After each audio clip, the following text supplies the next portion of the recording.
What up, nerds, and welcome to another Yuletide episode of Straight Chilling, the weekly horror movie review show where you chill and we kill, slice, dice, and chop up yet another horror movie. My name is Bob. I'll be your host for this evening. This is episode number 335, recorded on Monday, September 6th, 2021.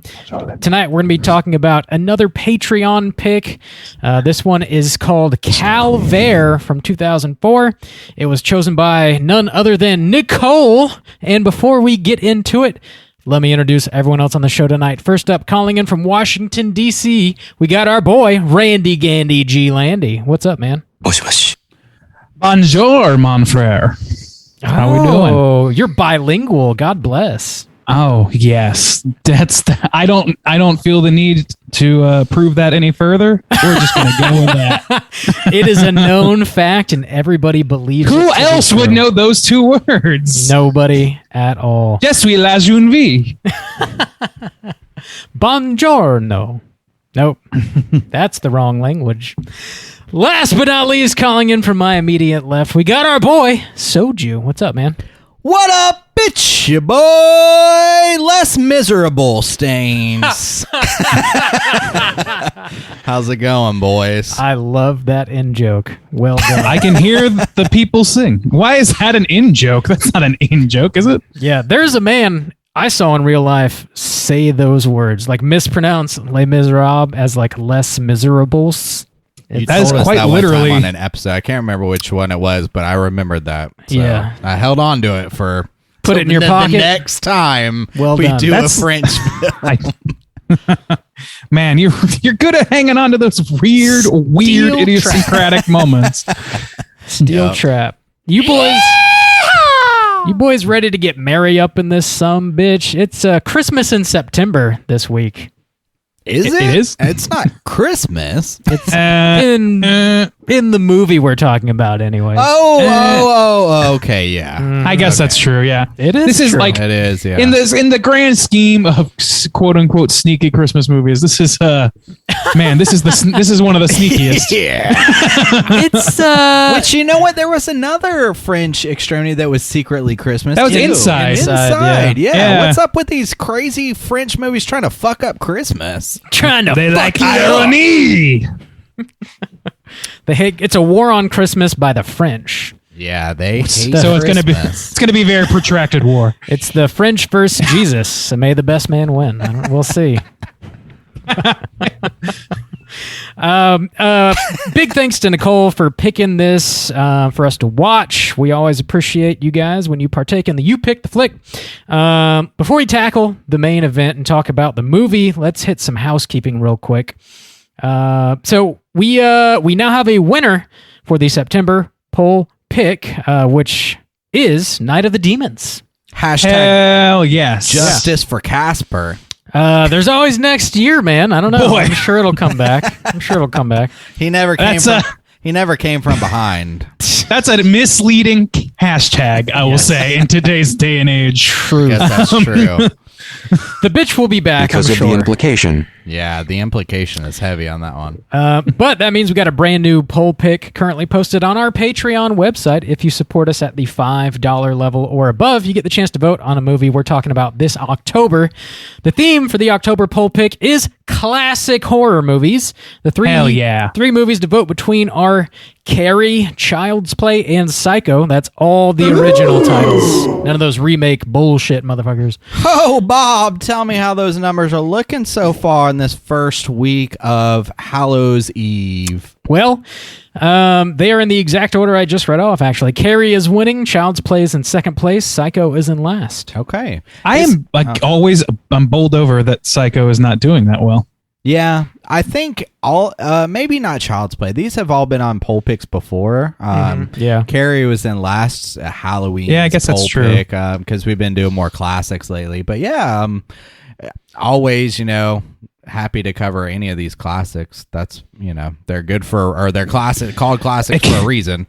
Truth. It gives us a real slam dunk of a podcast where we don't have to Really just break our brains against a wall like we're going to do today. Boosting our numbers over here. We did sort of avoid them for quite some time, intentionally, really, but it's good to come back and hit some of the bigger titles. It's probably better now than within our first year of covering. God, that is a true statement. That is a true statement.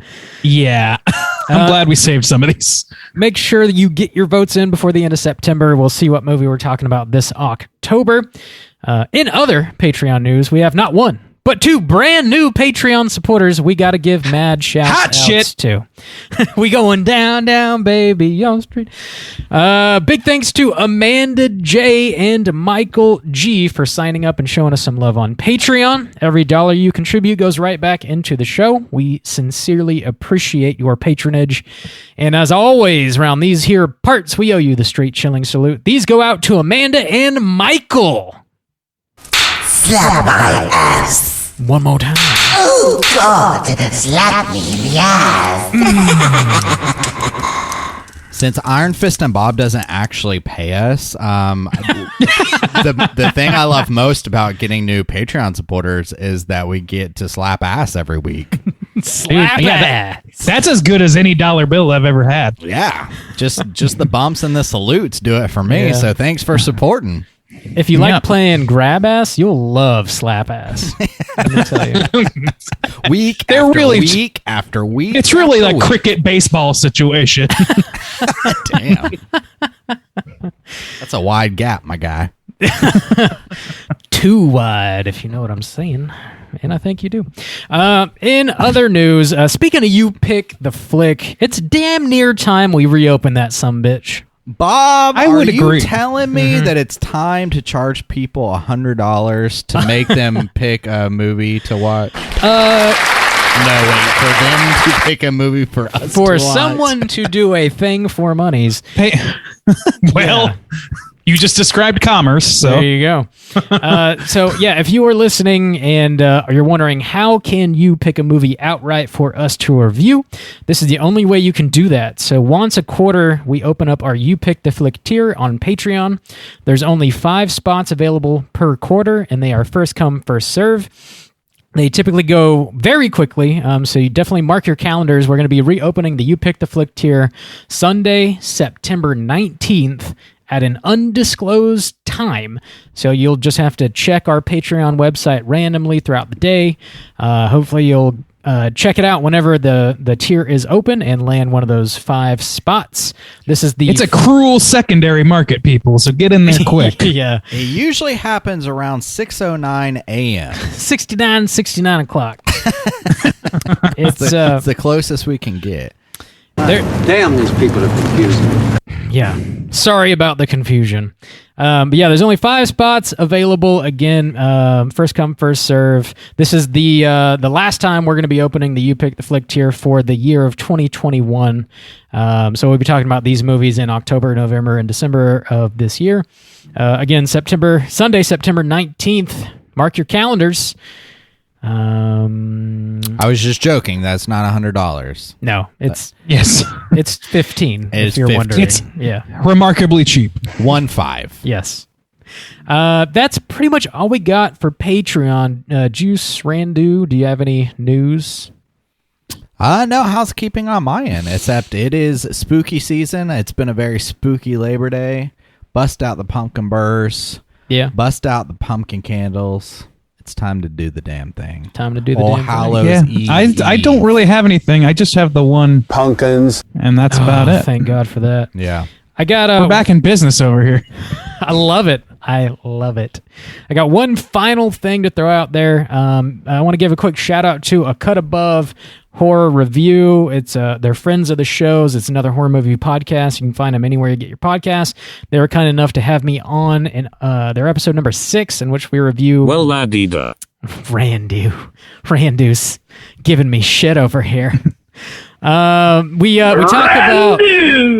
talk about The Ritual, which is a Netflix original. So shouts outs to Jacqueline John Hyderberg over at A Cut Above. Show them some love anywhere you get your podcasts. And I think that's all of our housekeeping. Let's get into the main event. We're talking about Calvaire. We're kicking it off. with the back of the box. Wait. First. This house is clean. We're kicking it off. All right. The Iron Fist is How many times? is not With without the its back of the faults. What's on the back of the box? Come on, get it together. Hey, we can't all be perfect all the time, guys, okay? We're gonna get arrested. Calvaire from 2004. Runtime of 1 hour and 28 minutes. This was directed by Fabrice Dueltz. Written by Romain Protat and Fabrice Dueltz. Starring a whole bunch of people that I don't want to say their names. Dear God, Bob, please Wow. don't tell me you have this box. I have this on the DVDs. Oh, my Lord. How much did that set you back, if I don't mind me asking? Because that's a hard to find item, according to Amazon.com. Dude, I don't know. When I bought it, it was not expensive, honestly. Like $10 probably. I got. Oh, really? I bought this probably 3-4 years ago on eBay. Shit. Yeah, but adjusted for inflation, that's like $30. It's $4,000. Yeah, That's because it's like it's. I looked on Amazon, and the like secondary market is like $40 on that fucking DVD. Bob, did you not pay have that. gold in your hand. Gold in my hands. Gold in hands. This is why he does Pay your it. mortgage down, baby. Yeah, $40 off the top, motherfuckers. Bob, once we sell all these blues, you're going to be rich. Put it towards the premium, my guy. He's put it towards the premium. Anyways, I do have the back of the box. Let me go ahead and land this plot synopsis for you. In the tradition of Texas Chainsaw Massacre, Psycho, and Deliverance comes this chilling Belgian horror that pushes the limits of shock filmmaking.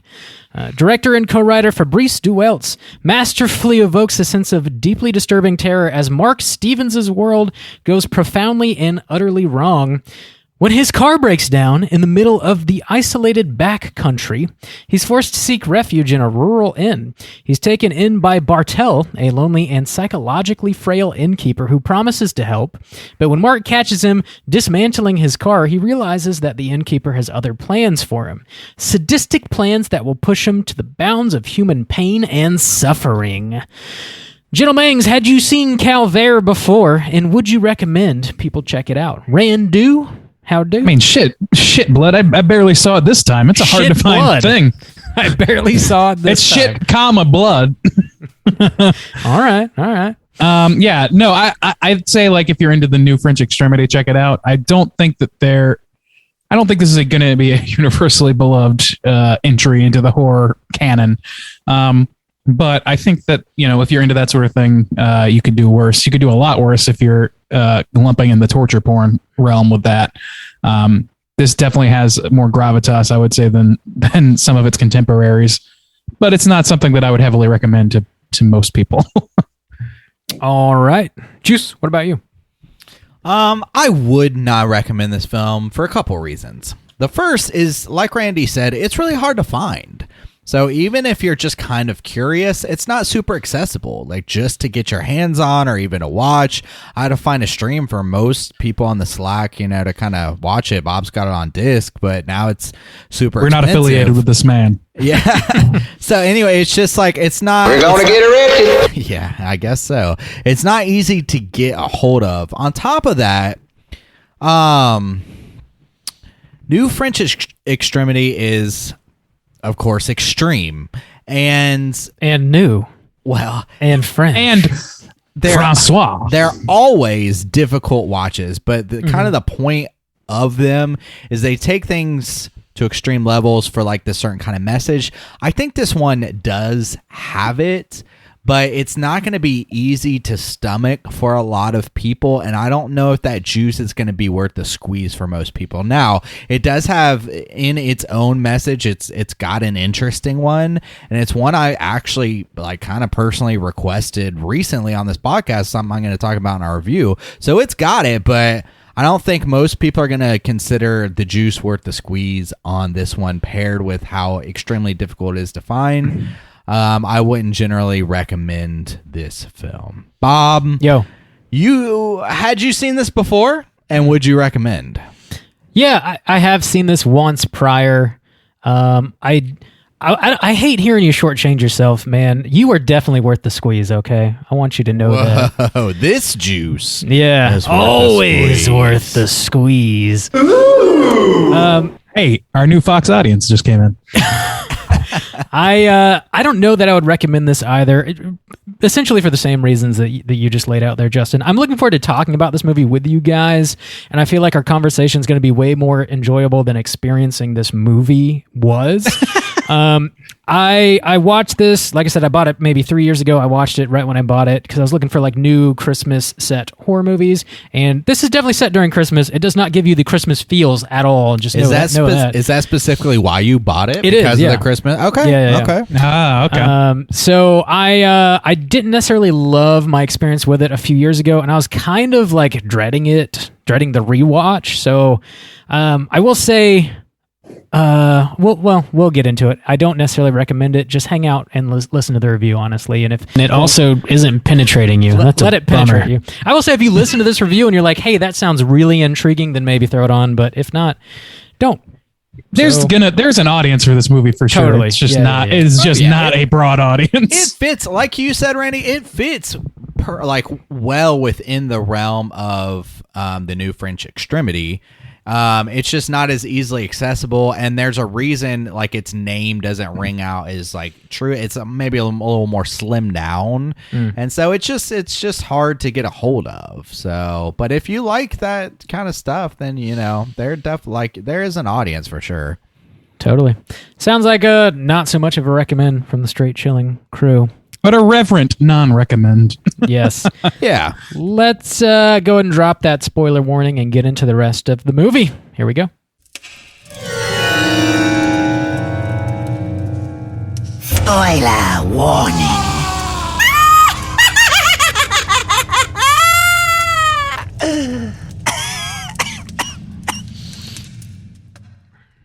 Alrighty then.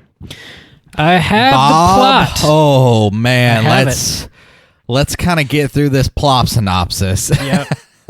I shall read Ooh, quickly, man. if you'll indulge. Yeah. All right. This movie begins 2 days before Christmas in what appears to be the French countryside. Marc Stevens is a singer who performs at a retirement facility. After his performance, one of the inhabitants, an elderly woman, meets Marc backstage and makes a pass at him. He refuses her sexual advances. Marc is then paid for his performance by a woman who hugs him with great passion and stares at him longingly as he drives away. Marc is apparently hot shit. His van then breaks down in the middle of the woods during a storm. He meets Boris, who is looking for his lost dog. Boris agrees to take him to an inn as long as he doesn't make much noise. Marc meets Mr. Bartel, the owner of the inn, who also says he can fix his van. The next morning, Mr. Bartel tows Marc's van to the inn and begins working on it. He also calls a mechanic who says he can arrive within a day to help fix the van and bring a new battery. Marc goes on a walk. He sees a group of villagers in a barn, one of whom has intercourse with a pig. Bartel tells Marc about how his wife Gloria left him. She was a gifted singer, much like Marc, and when she left, Bartel lost everything, even his ability to tell jokes. Bartel was at some point an award-winning comedian. Bartel tells Marc a joke and insists Marc sing a song in return. It is super awkward. The next day, Marc tries to use the phone and realizes it's out of order. Marc also finds his cell phone and some nudies on Mr. Bartel's bedside table. Marc now knows that Bartel's lying to him, and he's obviously rifled through his van. Bartel becomes unhinged. He sets Marc's van on fire and knocks him unconscious. When Marc comes to, he has been put in one of Gloria's dresses and his head has been shaved. Bartel loads Marc up onto a tractor and takes him out into the woods to cut down a Christmas tree. And Marc is able to run off into the woods. Boris finds Marc and returns him to Bartel. The villagers see this happen and eavesdrop on Bartel while he crucifies Marc in the barn. Bartel goes into the village pub with a gun and warns the locals to leave him and his wife alone. Bartel, Boris, and Marc are now having Christmas dinner when Boris is shot dead through the window. The villagers storm the inn. They kill Bartel and rape Marc. Marc runs off into the woods. The villagers follow. Marc passes a statue of Christ on the cross. One villager comes dangerously close to capturing Marc, but then falls into some quicksand. As he is sinking, he asks Gloria why she came back and if she ever loved him. Marc responds as Gloria and says she did indeed love him. Roll credits. Oh, boys. You missed a very important detail. What did I miss? You sure did. About a sweet, sweet dance scene that goes on. A hot little jig? Yeah. Dude, man, this That was movie- that was some severe Tim and Eric energy, that scene. dude. Yeah. This movie, it was tough to watch and not a strong recommend, but I'm excited to talk about this movie because it's almost like we all kind of had a share in a trauma that we like. I need to like get it off my catharsis. my chest. That might be the intention of all new French Extremity, It might, honestly. yeah. Everybody who's seen it is now in like this exclusive group that's been through and this really trauma. fucked up club that can't sleep very well. We're in the fucked up club. Dude, yeah, we've been there for a while. Welcome to the Insomniacs I Club. mean, just on this podcast, what we've covered, this is like our 4th or 5th new French Extremity. We covered High Tension. We covered Inside. Martyrs. We covered Martyrs. And did we cover Raw? I've seen Raw. We did not. I don't think we did. I don't think we've covered it yet. Okay. No. Is that Anyways. considered new French Extremity? I guess that makes sense. I think it's so. like new. It's kind of on the verge. I don't know if most It's people- neo new. Whoa, post new French Post new. Post new Post-wave old new neo Francais. French Extremity new. It's past being new. Past date Extremity. It's so new it's old again. Yeah, so we've definitely covered a handful of these movies, and there's usually a deeper message involved. We've also covered a Serbian film, which obviously is not part of the new French Extremity, but it's sort of like Adjacent. Yeah, in the similar vein where like it is extremely like torture based and difficult to watch, and it's trying to get a message across. So we've covered a lot of movies like this. What we're saying is we've got stomachs of steel, and nothing will ever phase us. Nothing will ever. I watched a dude phase fuck us. a cow today on this Yeah, fucking I think movie. it was a cow, not So- a pig, Bob. Dude, no, it was squealing like There was a I thought pig it was next to it that is like their hunting pig. Yeah. he's their Nicolas Cage pig. Yeah. Okay, well, there's some bestiality regardless. Either way. Interesting. European style. In fact, yeah.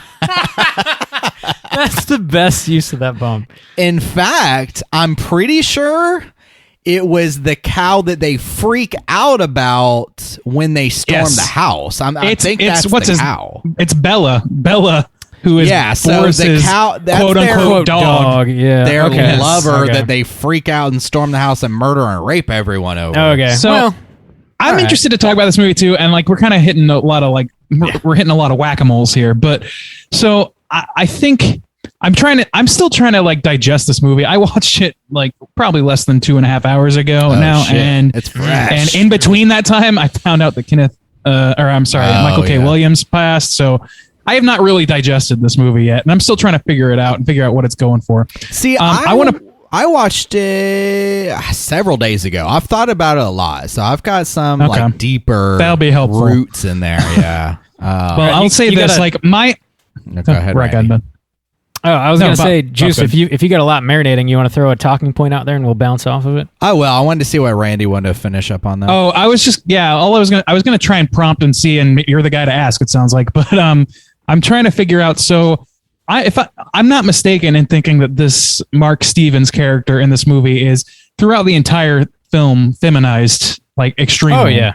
Is that right? Like Well- you guys saw that too, right? Yeah. So actually, here was kind of be my thing, and what I kind of think. Each like new French Extremity has kind of like a core that I think it makes this like ridiculous world but ultimately drives kind of a point home. And one of the reasons I'm so intrigued to talk about this, and I mentioned in my recommend, we talked about Evil Dead recently, and in that podcast, Oh yeah. I specifically said we were talking about the rape scene in that, and I was like, what if it was Ash, the hero of the story, a man who is taken by this tree, and how would that adjust our perception of it? How would people respond to it?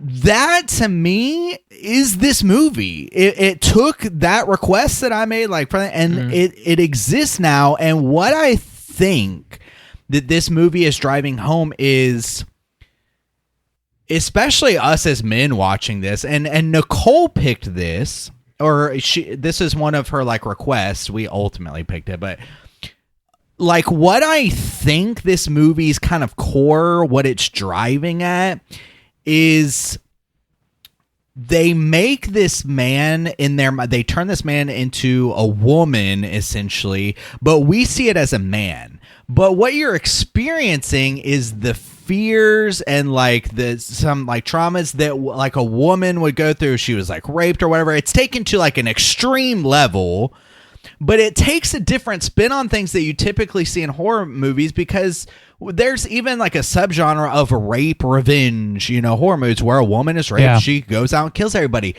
This to me flips that on its head by making it a man, but like projecting it as a woman.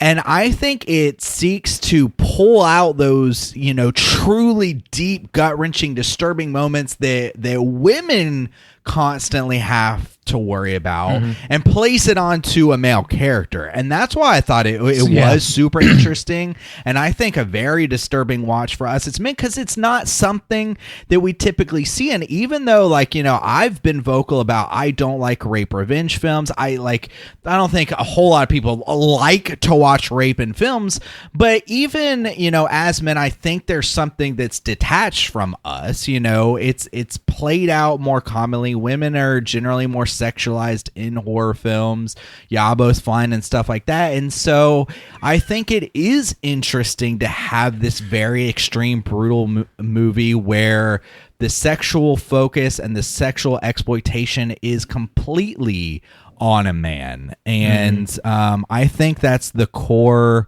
of this movie's kind of message, and that was interesting. I think that's the conceit, and that's kind of what I was gathering too. So I'm glad you confirmed that for me, because I was watching even at the beginning of this film. This is what was interesting to me, is this is kind of what made it apparent to me, not just that he was put through all of this, but this Mark Stevens character in his normal life, he is forced to grope an old woman. He is begged for a kiss by somebody who's hired him to do work, and then sent what could be what might as well be an unsolicited dick pics in his paycheck. And I'm sitting there thinking in the beginning of this, it's man, this guy's I don't know what he's doing to these people, but he's not into it. He's not into it. And the movie does not show him being accepting of these things. He's not excessively, saying no because he needs the money, because he, doesn't want to upset this old woman who just wants some affection. His clientele, I'm this is his livelihood, and he's not doing so great, as is evidenced by his truck and his situation. He's not doing terrible, I guess, but he's not doing great. So I feel like from the beginning, at every turn in this movie, it's like if you go back through this movie and scrub him from your mind and replace the character with, I don't know, fucking Kelly Clarkson, say, and make it Kelly Clarkson going through all this stuff. You have a almost standard, if not a little more contemplative, rape revenge movie with some interesting Christian undercurrents that I'm not sure. That's what I'm really not parsing as well. I don't know about you guys, if you have any thoughts on that. I want to just completely confirm everything that you guys are saying. The way that there's some sort of gender norms or gender tropes that are turned on their heads throughout this entire movie, where even we're introduced to Mark, and he's singing, he's giving a performance that is not sexual at all. He's sort of just crooning to some old ladies. It's kind of goofy. It is a little goofy, but he's not that good of a singer. I don't know if he's supposed to be good or bad, but he's fine. He's fine. How everyone throws themselves at his voice, though. Yeah. He sings at that one woman, and she's sitting there stone faced. But my God, the waterworks are flowing for that lady, because she comes after him later. He is completely sexualized and objectified from the very first scene of this movie for really no reason. He's just singing a goofy little song or whatever. From the older ladies, also the lady that's sort of in charge of the facility, who's I guess roughly his age, and then also by all of the men that he comes into contact with throughout the rest of the movie. There are no other women other than within that first sequence of the movie. It is just men who are just objectifying this guy who comes into town, and animals. And animals, yeah. And they sort of they all accept separately that he is Gloria, who is Bartel's long-lost wife. You know, she left him. She may not have ever existed, for all we know. We never actually see her. We never see pictures of her. But there's sort of like this whole town that has this like group psychosis going on where, like, as soon as they see this guy, they're like, yep, that's fucking Gloria. Somehow they just all buy into it. You kind of have to like go along for the ride. It's like this weird situation where I guess like you're definitely like seeing Marc as Gloria. You're seeing Marc as a female, which is exactly how I guess a lot of other horror movies go. There's the final girl running around at the end of the movie being chased by, you know, Texas Chainsaw Massacre. You got this guy with a terrible mask and a chainsaw, and his whole family's it's all men. It's all men, but it's just interesting to see that as a man running around in a dress doing it's. Well, I think that's the point too, because totally. I think as men, again, the reason I think this movie has a lot of importance, especially to us, and is so disturbing, is because it really does touch that nerve of where we actually are able to place ourselves in this man's shoes.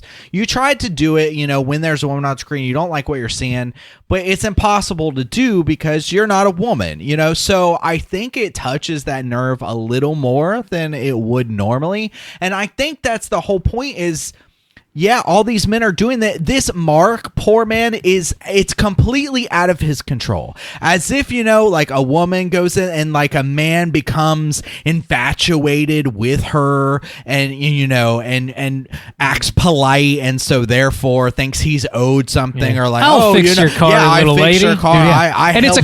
I helped you out of the cold.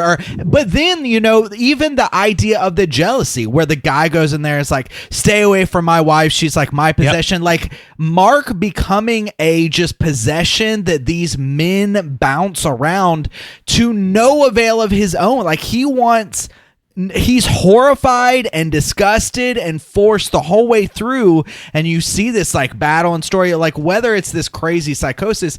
I don't think it's like an idea of like, why are all these people thinking that this is Gloria? The idea is that this happens in life, maybe not to this sometimes to this extreme, but often not to this extreme, but still to the point of where this man feels completely objectified, is bounced between these two like warring factions, and has no say in the matter, and like just wants to escape with his fucking life. And that's like super interesting.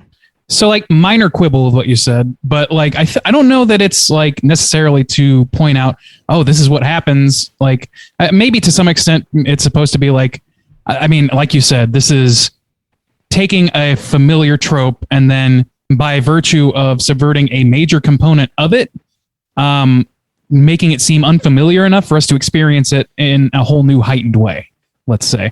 But I don't know that it's done for the purpose of exposing, you know, hard truths about the world as much as it is maybe confronting film and confronting how horror movies approach things, and how, not just horror movies in general, but like the way that film and film tropes do this to people. Like the fact that it feels so unfamiliar to us, but if you invert it, it becomes the most common thing in the world. I think that's what it must be commenting on more than the actuality of life. I mean, I think that it speaks to both, but I think that it only speaks to both by virtue of channeling through that subversion. Like it has to, and it depends on those tropes existing. So it's pointing out like, look at what's happening in these other horror movies. And because it's a man, you don't recognize it as being the same thing until you start to really mull it over. It feels like a situation where you've put yourself in more than you would have otherwise as a male watching another male go through this. And then you're like, oh, well, yeah, but fucking every I Spit on Your Grave has a similar situation going on. It's just not somebody who looks like me. So I don't know. I think it might be addressing tropes more than it is tropes in media, more than it is like the reality of the way men treat women necessarily. I do think there's an element of both, though. I won't say that it's completely devoid of both. Yeah, in addition, just to circle back to something that you were beginning to touch on, Randy, as far as like some sort of like biblical allegory, there's a lot of like imagery relating to the Bible in this movie, and I think it's you could make a decent argument in that Mark Stevens is absolutely a Christ figure. He is literally crucified in this movie. He is seen as this man's wife's Gloria. She's coming back to him. The whole movie takes place over the course of 3 days, the 2 days before Christmas, Christmas Eve, and then Christmas Day. And there's like, they cut down a Christmas tree. He sees a statue of Jesus on the cross. Like this whole notion of like somebody coming back to you. And there's also this notion of like this whole town putting like everything that they want and everything that they need into Mark's character, into Gloria. There's this sort of like blind faith among all of them that Mark is indeed Gloria when he certainly is not. They just turn Mark into whatever it is that they need him to be. So, I mean, I don't know necessarily what point is trying to be made here, but there seems to be some sort of comment on like the bastardization of Christianity here, in some sense. A comment on blind faith. I don't know exactly what it is, but I think it's got something going. I think maybe that's where the movie starts to like lose me a little bit, in that, because it's like you can't sit here and watch a man get crucified like that and not immediately draw that allegory. Like that is, there's no way that's not intentional. Like all the things you said are very like it's some of the most on the nose theme building that I've seen. I just don't know to what end exactly, because Jesus Christ was not an unwilling participant, at least not the way it's told.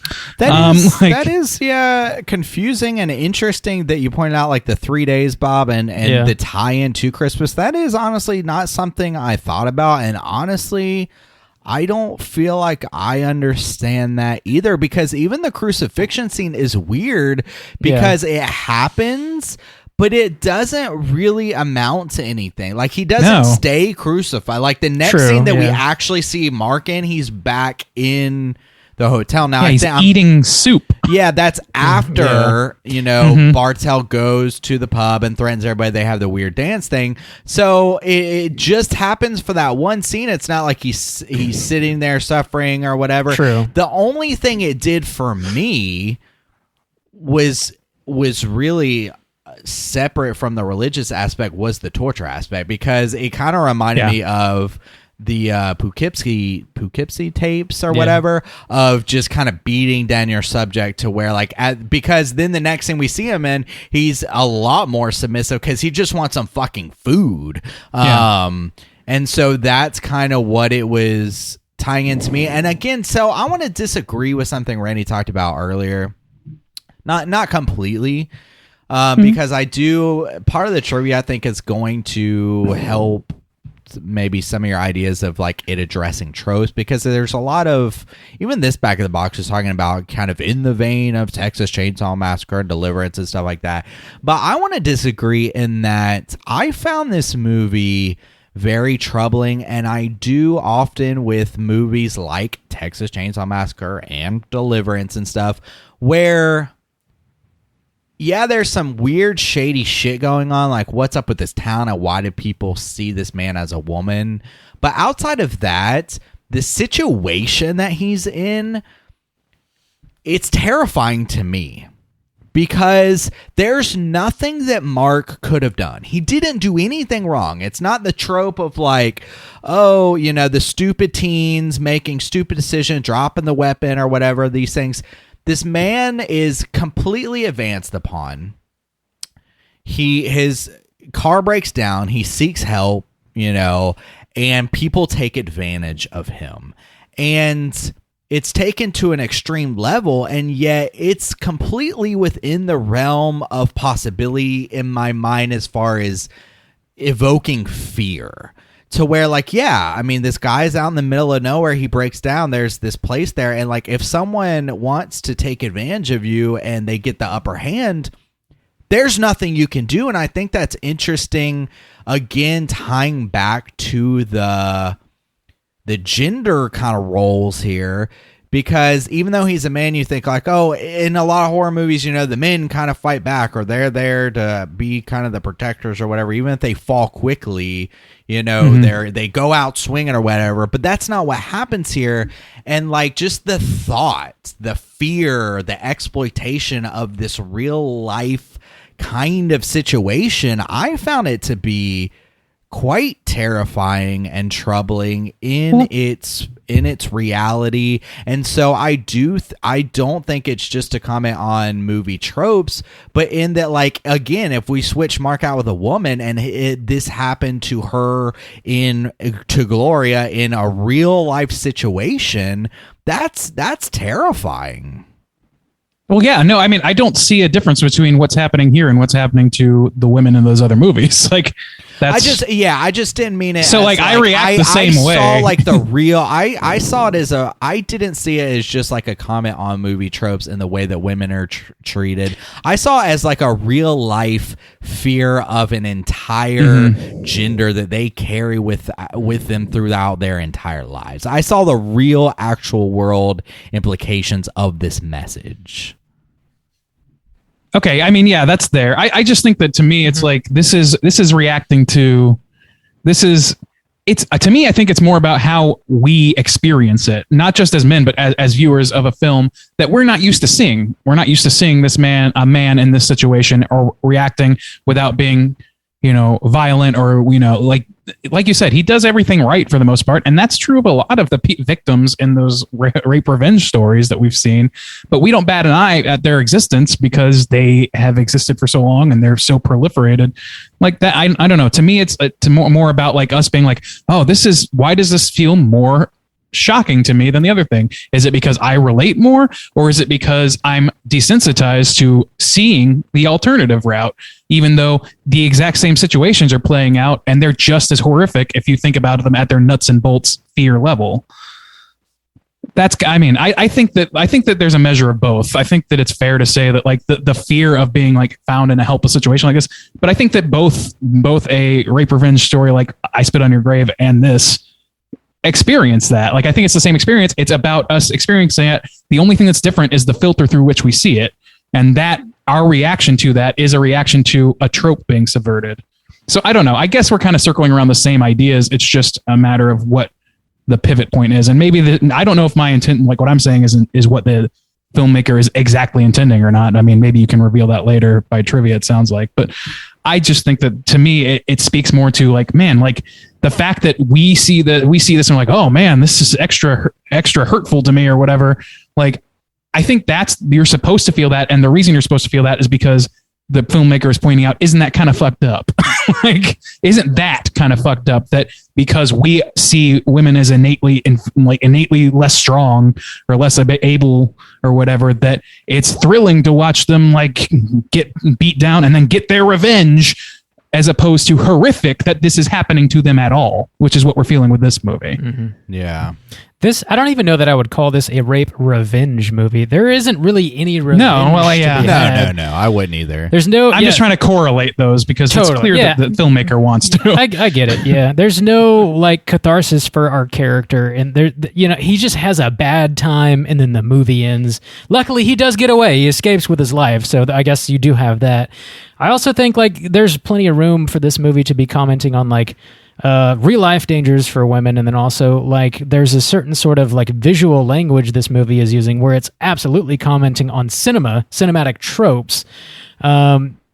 Very specifically, the dinner table scene where the camera zooms in on Marc's eyeball is lifted directly from the Texas Chainsaw Massacre. Yeah, I did not even think about that in the moment. Laughing.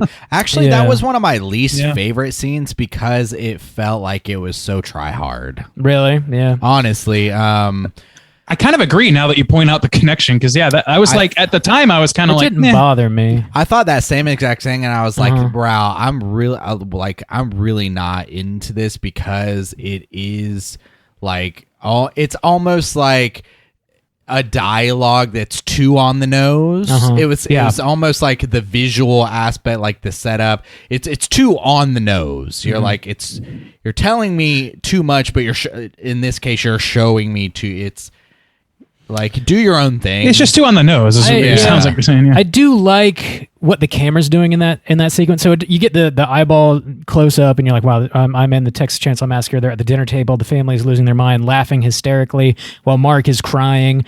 The camera starts spinning and spinning and spinning and spinning, and that's when Boris gets shot dead. And then the camera moves from like a top-down point of view, and then whenever the inn is like besieged by the villagers, the camera starts spinning from a top-down point of view. And I really love the camera work in that sequence. What's happening is agree with that. truly horrifying and very disturbing. But I love that, like, Marc's world is quite literally spiraling out of control. I like that. It's tough to keep track of that scene. It is. I like that shift in perspective, and this is actually another thing that does pay tribute to cinema, because you will see in in some rape scenes where it's normally a woman. I like that shift in perception that we get to the top-down view, because a lot of times, and even this happens in like trauma victims and stuff like that, where they will say like, it was almost as if I was watching myself, where they become detached, and you'll see that in a lot of rape scenes, not even necessarily horror, just in drama or whatever, where somebody is watching themselves or something like that. So I did like that shift change and like the top-down perception. I thought that was clever. You could also call that like a God's eye view to point towards the biblical allegory going on here. And so, like, the other side of that, though, is that, like, I guess I'm still trying to parse what the intention of the movie is, which may or may doesn't really affect how I see the movie as like so far, except that it informs it. But I would say that, like, not a lot of rape scenes in film take that approach, take a step back approach. It kind of pulls a punch a little bit, which is a little shocking in itself in a new French Extremity movie, especially one that's trying to point out, hey, you've seen this done a million times to, whoever, X actress in X movie, but now it's a man. And if you got like, what punch does it pull it? Like, what do you think it's back? I feel like, well, the camera angle, you get a bird's eye view instead of getting like a shot at the victim's face, like, which you might get in other, like, or like, or like a heavy thrusting, like full frame thing. I see, yeah. You know what I mean? Like, to your I like point, that they did that artistically, but at the same time, if that is the point, I feel like that pulls the punch a little bit. If the point is to say, like, isn't this fucked up, that this happens to women, or that we accept this in cinema from women, but now it's extra more effective because it's a man, then it kind of pulls that a little bit. Okay. I will say, in comparison to the other like new French Extremity films that we have reviewed on this show, this movie does not linger on its gore. It's so even when this man is being crucified, it shows him like, tapping a nail just a handful, it's maybe 2-3 times, and then it cuts away. That's true. It really doesn't linger on the gore, but it which also I appreciate. does. I do appreciate that, and I also appreciate that this movie, like, this is more nuts and bolts, but like, it doesn't. There's not a lot of soundtrack in this movie. There's not a lot of, like, there's a lot of cool angles maybe, and a lot of interesting things going on with the camera work or some of that stuff. But like, it kind of does take a bird's eye view to a lot of the violence because it's so sparse and everything else, and it feels more grounded. Almost like you're watching a found footage sort of thing, but with better camera work. So I guess maybe I struggle with whether or not that makes it more or less impactful. But in the scene we're talking about, there is a soundtrack. So to me, it is a little bit of a punch pull. Here's something I liked that the movie I thought did very well from a narrative standpoint, since we're starting to talk about like kind of just general craft, is I was surprised and thought it was very smart in development how, from the beginning, you don't really trust Bartel, or I didn't. And the first thing we kind of get is Marc is like, I'm going to go for a walk. And he's like, no, please don't. And he was like, don't trust the villagers. And so I'm already thinking like, okay, obviously that's going to be his saving grace ultimately is Bartel's lying to him. It's to keep him isolated. It's to keep him to himself. It's to keep him in danger or whatever, with Bartel in control. I liked the swerve of him seeing, some of the villagers participate in the bestiality, and then kind of the swerve of that bar scene because it shows me as the viewer this interesting perspective of placing myself in Marc's shoes. Okay, you go for a walk, you see these people, you don't trust them, you shouldn't, just like Bartell said. Okay, again, Marc does almost everything that he can do right, but then even when he's in that terrible position, once kind of shit starts to going down, even though Bartell is absolutely horrendous and a terrible, manipulative, abusive, terrible person, in that situation, he's technically the lesser of two evils in a way. Because otherwise, even we hear the leader of the town that kind of come in and raid the house, like, you can do whatever you want with her once we find her or whatever. And so then I think it's this strange comment on like abusive relationships that women get themselves into, which is super interesting, again, from a man's perspective, because then you're shoved in this situation where it's like terrible things are happening. You see it again and again. You're like, why would somebody stay in an abusive relationship?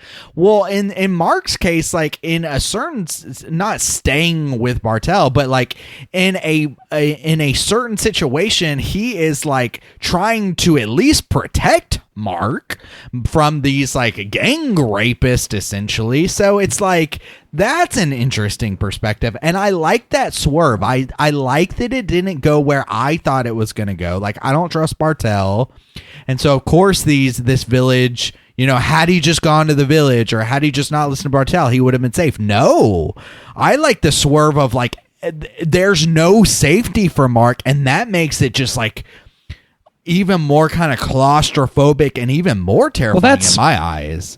Even that's a lift in some degree from like Texas Chainsaw Massacre, because fucking Sally winds up trying to take shelter with like the patriarch of the fucking family at the barbecue shop. True, so like, true.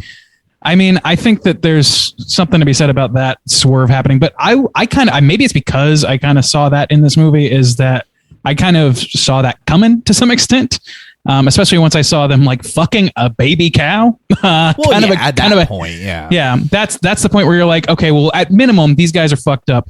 And the whole thing about like relationships or whatever, I see what you're saying. I guess it's a little confusing to me though in general, because you've got at least two people. You've got Bartell and the leader of the village, who both seem to have had a relationship with Bartell's supposed wife, who was a singer who lived with him at the hotel. But there's no women in this town. And like, I don't know, there's something that's like, I'm not sure where to draw the line in believability in this movie, because it works really hard to keep the violence and keep the things that are happening to Marc grounded, but the circumstances around that are a little more nebulous. Like, these people could drive to another town.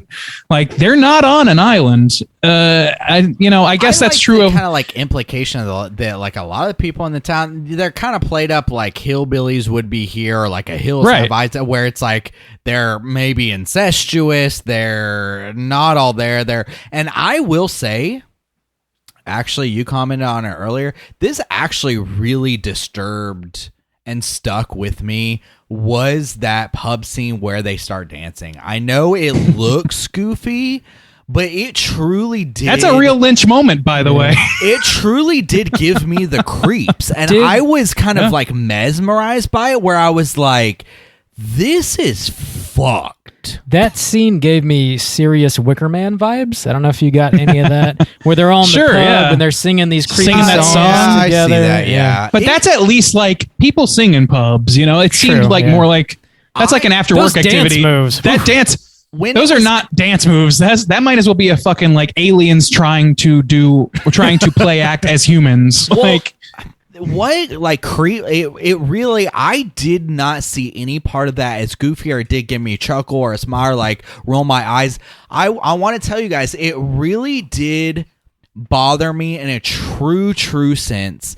And it started like when the guy starts playing the piano, and then it all starts going down. I kept thinking of this idea that this was kind of driving home. It's like, okay, this is taking it to an extreme kind of case. Like, this is very weird, not normal. And yet, to me, it was like the true feeling of being in a place where you are seeking help or seeking understanding, seeking logic, like trying to think, like pleading to somebody, or using like just general human, like help me, or like, but people are so far outside of like an okay realm, like a culture, like an isolated culture where they're like, we're gonna rape you, we're not gonna help you, we're going to exploit you. It almost was like this truly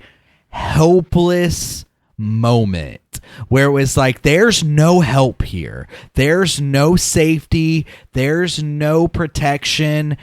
Even if you escape to Bartel, you are like, you are just, there's nothing for you here.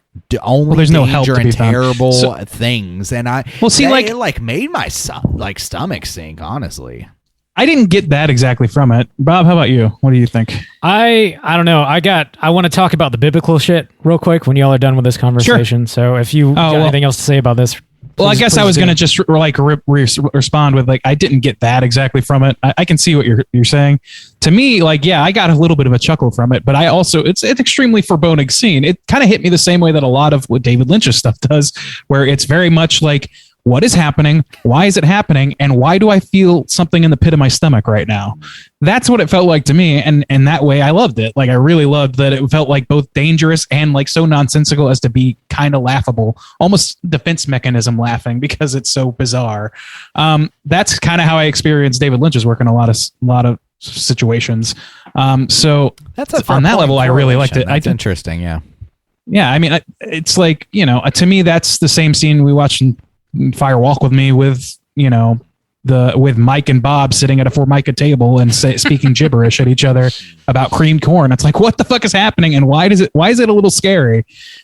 Like, that's how I feel about it. So I loved it on that level. I didn't really see it as like, oh no, there's no help for these people. It was really more of like, I'm still trying to figure out what the filmmaker's doing. And what the filmmaker's doing is showing me something nonsensical in the most grounded movie I've seen this week. So I'm trying to figure that shit out. And it's like, well, the fact that there's no sense to be made here might mean that Marc is in more danger than we gave him credit for to begin with, is because he's in such a, maybe to your point, such a foreign land as to be completely unrecognizable as sensical. Anyway, sorry, Bob. Let's talk about Christianity. All right. I do have like the good news. Segues. I know. I've got like one more like thought regarding this. And I want to preface it by saying, like, I am not a Christian person. I was not brought up in church. So if I say anything ignorant, atheist, yeah, I know. If I'm not coming at your religion, if I say anything wrong, it's just out of ignorance. Pagan Bob over here. That's what we always called him. Have patience with me, please. Are you guys familiar with the concept of a bridegroom? Satan must be stopped at every opportunity. That's actually, honestly, more so though from like Braveheart and shit like that. Really? Like say bridegroom? Bridegroom, yeah. So I guess not. In churches that I have attended, I'm sort of like looking at this movie as like these villagers and Bartel are making Gloria, also Marc, who is a Christ figure, out to be whatever they want or need him or her to be. So there's a concept in certain churches, certain Christian beliefs, where you're like, you're either Christ's bride or bridegroom, depending on your terminology. Yeah, I guess so. So like, you're supposed to like have this relationship as a male with Christ, that's you're supposed to like learn how to truly love and then mimic that sort of relationship in your marriage. So like you have this relationship with God or Christ, and like you are his bridegroom. You're not a bride because you're a male, you're his bridegroom.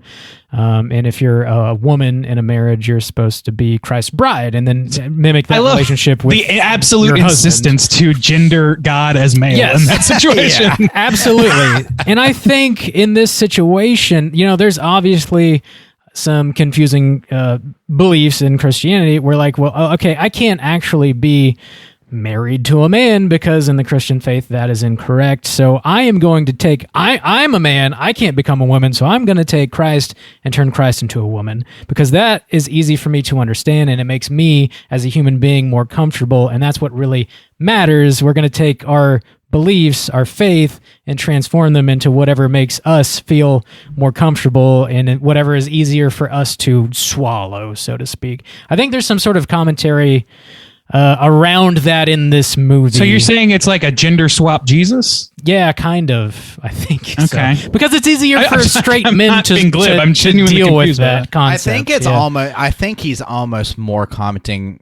I could be wrong, Bob. So correct me if I am. Okay. It's almost like though the church or general people actually are doing the gender swap, but this. You're saying this movie is actually doing it as it would actually be. Correct. Yeah, because you as a man are supposed to give yourself to God. Right, you right. are supposed to submit yourself to God, and like the church is the bride of God, like the people are the bride So of they're God. So you as treating your Mark man. like he's gender swap Jesus. Is right. what you're Just like suggesting. it's uncomfortable for Mark is not the Jesus, is he? Mark is the... Well, he's the one Mark is crucified. Jesus. Mark is Jesus. Mark is Okay, Jesus. okay, yeah. okay. So it's. I mean, people do it to a less extreme version already, where we see whitewashed Jesus literally everywhere. Jesus almost assuredly wasn't white, so why would he just assuredly be a man? I mean, sorry if I'm offending people. God knows, I'm just talking about this movie. That's what I'm talking about. Don't at me. At Bob. But I think the movie's commenting on that to a much more extreme point. You know what I'm saying? Maybe, yeah. And I just don't know to what end, as I guess where I get hung up on really all the biblical stuff True. in this. I'm not quite sure either. I feel like it's definitely intentional, and I just don't see why it is. So one thing that I completely whiffed on, is... This is weird to think about now.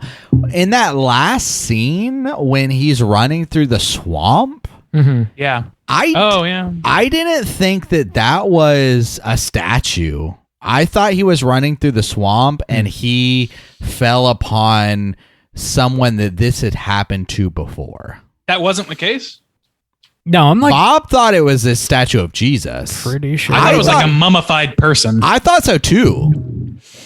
I mean, I guess it was if it's confusing. That way. Well, I don't know, man. It could be intentionally ambiguous for that reason. Yeah, it could but be. also that's the point at which like the rest of the clan stops chasing quote unquote Gloria, and it's only the patriarch of the family that's chasing. And I don't know the significance of that either. But at a certain point, they stop chasing, and it's that point where they get to that crucifixion scene. And I wondered if it was a religious superstition thing that they didn't cross that line or something. If that was a mummified person, perhaps that was the original Gloria. You know, you could look at it that way. Maybe, actually. That's a kind of interesting idea. Could be. And also, to the ending. I didn't really know what to make of that other than Mark was just being a decent guy. Like, I was like... About saying I love you or whatever. Yeah, I wondered about that too. The because, guy was that dying and obviously drowning, and somebody that Mark should... absolutely hate and just spit on him while he's sinking to the ground. Again, like Christ forgives all, right? Forgives all sins. It makes a kind of sense through that lens. I just don't know why. And but that's the thing is like throughout the movie, though, there's nothing else to attach Mark as like a Christ-like figure. I don't see him as this... I don't know. He's not saving anyone. He just wants to get the fuck out of there. He's not a willing participant taking it on the chin for us sinners. Like he's... So I don't know. Yeah, I don't know either. I mean, maybe but it's like just, it might be all about how they see him. So I just don't know. Like it could be. It's just very confusing, and I feel like maybe there's something that all of us are whiffing on, but we're just not quite. Oh, either that, or it's just not well defined enough, and that's kind of where I'm landing with it. I mean, just out of necessity. It might not be like a fine point. Like, I mean, it's obviously not a fine point like mirrored to like the Bible, but perhaps it's just. Essentially just commenting on how people abuse religion to serve their needs rather than changing their lives to serve their religion. And that's the general point it's trying to make. I don't know. I do Maybe think the whole movie's about religion and we're just whipping on the other things. Like, I don't know. that's primarily what I think it's about. But I mean, it's certainly open for debate. That's for sure. Yeah, I feel like maybe there's just something that connects all of this, and we're not at it. Yeah, I think we do. We need suck. to land. Well, I think it's very open ended intentionally. So Yeah. we got to land the plane though. I feel like we pretty much covered it all. You guys have anything quick hitters before we rate it?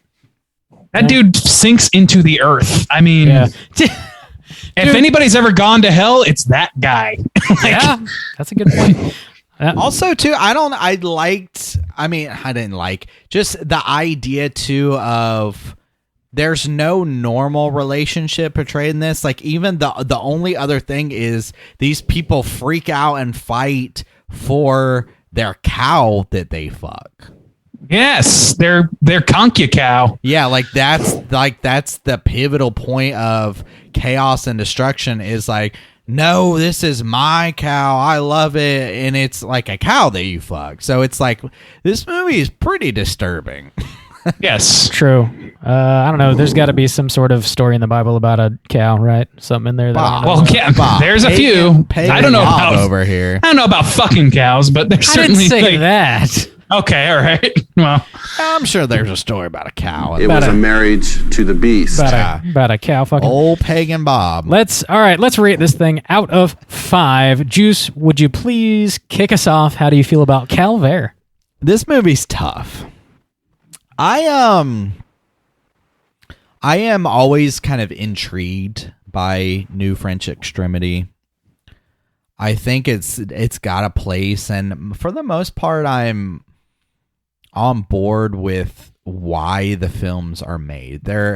I really respect a lot, and it's hard to say enjoy, but I think there's a lot of merit to movies like Inside, Raw, and Martyrs, especially. We've covered a couple of those.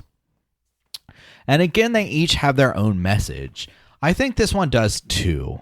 And I think it's an interesting one, especially, like I said, since I specifically called out to the universe and requested this, in our Evil Dead podcast. the universe Praise Juice. The universe in this case is named Nicole, who chose this for us. Sure. And I think for that purpose, having here Could made be, that. yeah. made that So complaint.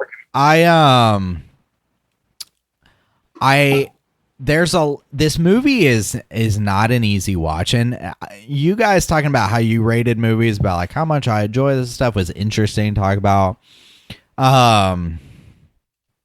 I think there's a lot of craft that has gone into this film, and I think it makes some interesting points with its extreme visuals. It was not enjoyable at all for me to watch. It has been interesting to think about, and I was looking forward to and enjoyed our discussion. But also, to some critiques, it does borrow a lot of things. This is a movie that wants to, in some ways, pay a lot of tribute to a lot of things it respects. And I think sometimes it goes a little too much, like that dinner scene. So I think this movie is not, completely original or anything. I think it borrows maybe a little too much, or it tips its hand a little too hard sometimes for me, for my liking. I think there's some interesting camera work going on here. I think there's some interesting narrative devices. I think there's some truly horrific and disturbing things that churn my stomach, really bothered me and will probably stick in my mind. I really do. I was troubled by that dance scene, that pub scene, even the music that went with it. It was almost like, this is how we enjoy things. And to me, to my ears, it was foreboding and troubling and disturbing. But for them, that was their life. And I was like, some things are just not going to make sense to me in this world, and I'm going to be an outsider, and there's nothing I can do about that. I don't know. There were some interesting things going on. I've got some respect for this film. I don't ever want to watch this again. I really don't. I think it makes more sense, and I think it's got a more interesting message than some movies like High Tension. I remember I was kind of surprised by like how much I didn't really like High Tension or like respect its overall craft and stuff. It only works one time through. Yeah. I remember being real critical on this movie, and I think this movie, from a new French Extremity standpoint, has more merit to me. I don't remember what I rated that, but I think I'm gonna rate this movie. It's weird, but I think I'm gonna give it a 3 out of 5 for a lot of craft and message and what it's able to do. But it's not enjoyable. And there's still things that are very confusing to me that I don't understand, mostly like the religious aspects and some other things. But it did get me thinking, and there were some interesting like craft aspects, and it troubled me. It bothered me. And that's, after 7 years of watching horror movies every week, that's respectable. So, who's going next? Bob. Out of 5, what are you gonna give old Calvaire, aka the Ordeal? Ordeal. Isn't Calvaire? I think I looked this up, and it's cavalry in French. Is that which what it is where Jesus was crucified? I think that's the more direct shit translation. Yeah. Man, I just do not get the religious shit. Bob. It's everywhere. I know that it's everywhere. I just don't know why. Yeah. Bob. I like a lot of what this movie is playing with. It's obviously very steeped in like horror movie tropes, horror movie classics, and it's playing around with a lot of those ideas. It wears that on its sleeve. I think it's paying homage, but also commenting on them and subverting a lot of gender-based tropes, which I think is really interesting. I think it does so very successfully. It's also definitely commenting on Christianity in a way that's a little bit more oblique than I think a lot of the like horror tropes are, because we sit down, we talk about horror movie every week, so like we're going to pick up on those pretty quickly. We're not Bible scholars, however. I do think the general point of this movie is sort of open-ended with intent, though. I don't necessarily think it's a shortcoming of the filmmaker that we didn't totally nail what he's trying to say, but I think we're having the conversation, which is more or less the point of the movie. I don't know. There's a lot of interesting stuff happening and percolating, and I don't enjoy watching this movie. It's brutal, but it's brutal in a similar way that like Texas Chainsaw Massacre is, where like it shows you a little bit of gore, but leaves a lot of the vulgarity up to like your imagination in a way. Like there is a rape scene, there's a crucifixion, but it does not linger on any of those sequences at all. It just makes sure that you get the point and the movie moves on. In my mind, I hadn't seen this in a handful of years, and in my mind, this movie was like one of the more gruesome movies I'd ever seen, and then upon a rewatch, it's really not. It's just about the way the movie makes you feel. It is just doom and gloom, like start to finish. It's just like brutal in its tone, and it's very effective in that way. And it's effective in that way that a lot of more gory movies fail. Like Hostel's almost like a joke compared to this movie, but Hostel shows you so much more, which is really just like another feather in the cap of Calvaire. I think it's got a lot of interesting points, and I've enjoyed the conversation quite a lot, but I don't enjoy watching the movie whatsoever. Weighing those two things against one another is going to make me rate this at a 2.5 out of 5 overall. Randu, how do you do?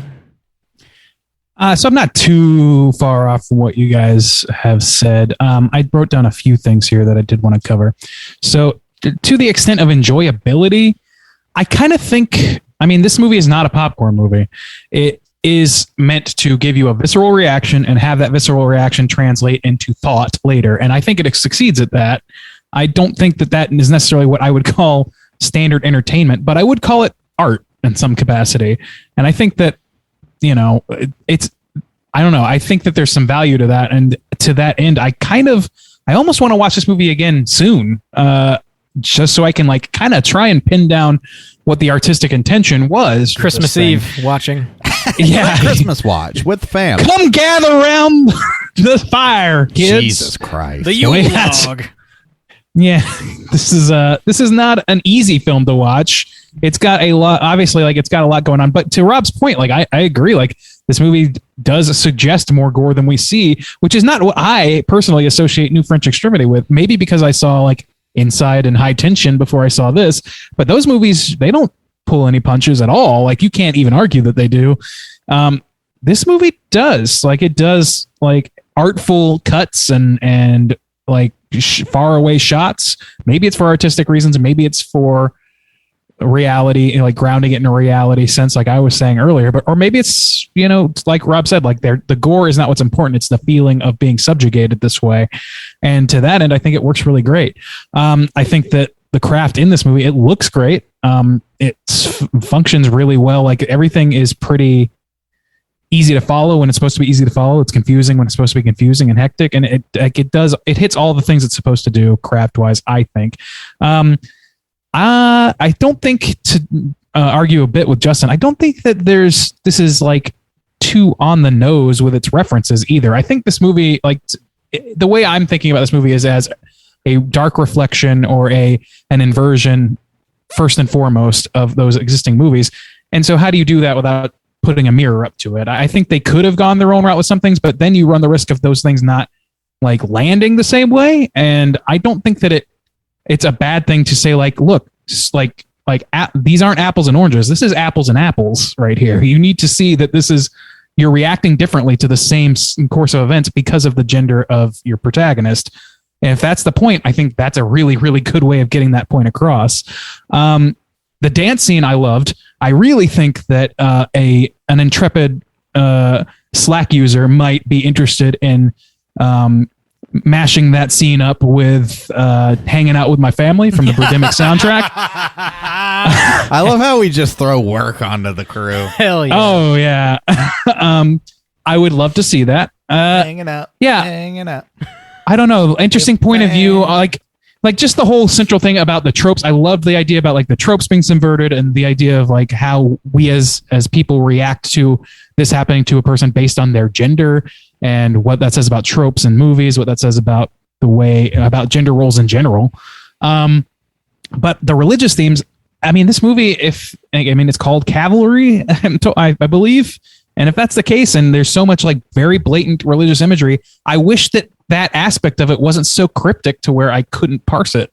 I want to understand it, which is probably the biggest reason I kind of want to watch it again. I'm interested in figuring out what the intention behind that is. Is it saying that like these people, they put faith that this godlike Gloria figure is this man? Like they're just, I don't know. Like, is it corruption of faith and then forgiveness from your deity? I don't fucking know. There's scenes that are clearly reminiscent of Christian religion and religion in general, and I don't know what it's aiming for. And that frustrates me, I guess. So I guess with all of that in mind, I think that this movie is really interesting and fascinating, and I wouldn't say that it is one that's difficult to watch, but not one that I would necessarily never watch again. I think there's still more stuff that you could pull out of this thing. You could still find more gold nuggets out of this bad boy, and I think this conversation is worthwhile on its own. So I think I'm going to land on a 3.25. I was oscillating between a 3 and a 3.5, so I'll just split the difference on that.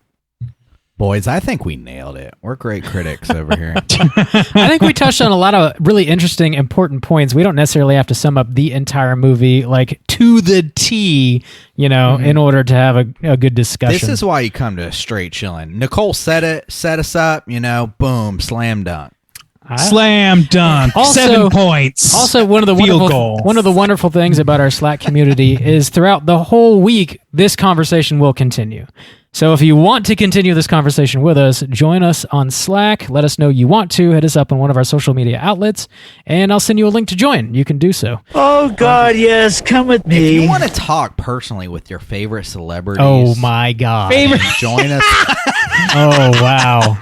Oh, wow. God, I already can't go anywhere. I gotta can't go anywhere without getting barraged by fucking. I know. It has people nothing throwing to their do with the global pandemic. people it's just flashing my me their fame. yabos and people begging me for a signature. I love Randy's reaction to that. Yeah.